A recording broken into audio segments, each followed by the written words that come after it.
హ హాయ్ అండి. నేనైతే ఇవాళ లడ్లయితే చేస్తున్నానండి.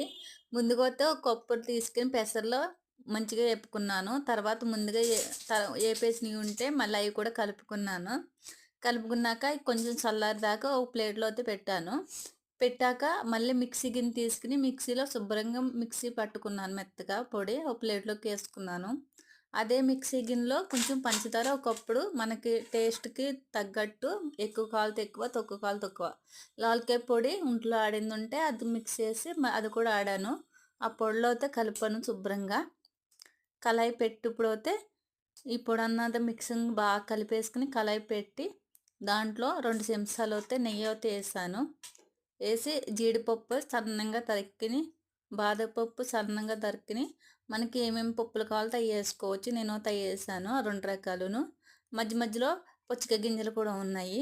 తర్వాత ఈ పిండి పంచదారన ఈ పెసర పొడి బాగా మిక్సింగ్ చేసుకున్నదైతే ఇందులో బాగా కలిపేసాను.